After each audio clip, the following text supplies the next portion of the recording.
बारिश बेटी एक वरदान। रात अंधेरी और काली घनघोर घटा अपनी चरम सीमा पर थी। सीताराम अपनी अंतिम सांसें ले रहा था। देखते ही देखते उसका समय पूरा हो गया और वह इस भौतिक संसार से विदा ले चुका था। अब इस बात की खबर सभी रिश्तेदारों को दे दी गई। दोनों लड़के और उनका पूरा परिवार शोक व्यक्त करने में लग गया, लेकिन एक शख्स उसके परिवार में ऐसा था जिसको देखकर लग रहा था कि मानो उसका सब कुछ छिन गया हो। अब सीताराम के अंतिम संस्कार की तैयारी शुरू की जाने लगी। सीताराम को शव शैया पर लिटा दिया गया। सभी लोग शोक मना रहे थे। तभी वहां अचानक एक मोटर आकर रुकी और उसमें से सूट पहने एक व्यक्ति उतरा और बोला, मुझे सीताराम जी से मिलना है। ये बात सुनकर वहां खड़े लोगों ने कहा कि सीताराम जी अब इस दुनिया में नहीं रहे। ये जो शव आपके सामने रखा है, ये सीताराम जी का है। इतनी बात सुनकर वो व्यक्ति बोला, मेरे पैसे दिए बिना सीताराम जी नहीं मर सकते। सीताराम ने मुझसे 2 लाख रुपए कर्ज लिए थे। मुझे मेरे पैसे चाहिए। मैं तब तक इस अर्थी को नहीं उठने दूंगा जब तक कि मुझे मेरे पैसे नहीं मिल जाते। अभी ये सब बातें हो ही रही थी, तभी वहाँ एक और व्यक्ति अपना कर्जा लेने पहुँच जाता है।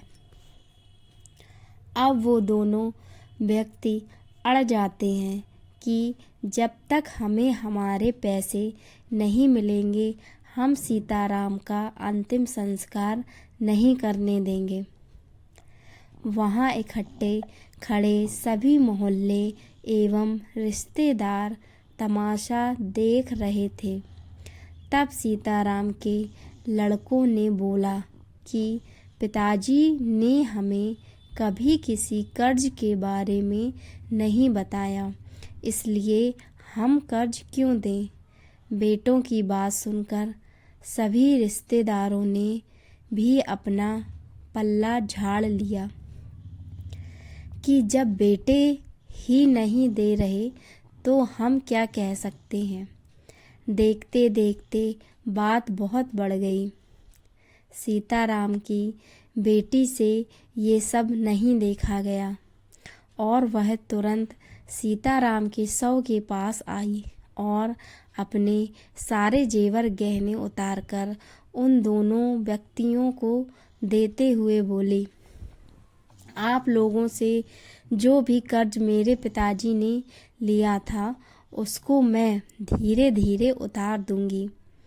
अभी आप मेरे सभी गहने ले जाइए और मेरे पिताजी का अंतिम संस्कार करने दीजिए। बेटी की ये बात सुनकर उन दोनों व्यक्तियों की आंखों में आंसू आ गए और उस बेटी को उठा कर बोले, बेटी, हमें सीताराम से पैसे नहीं लेने बल्कि उसको देने थे, लेकिन हम लोगों को उसके असली वारिस का नहीं पता था, इसलिए हमने ऐसा नाटक किया। हो सके तो बेटी हमें माफ़ कर देना। ऐसा बोलते हुए दोनों व्यक्तियों ने सारी रकम उस बेटी को देते हुए कहा, बेटी, तुम ही सीताराम की असली वारिस हो। और वहाँ दोस्तों, इस कहानी के माध्यम से मैं सिर्फ एक ही बात कहना चाहूँगा।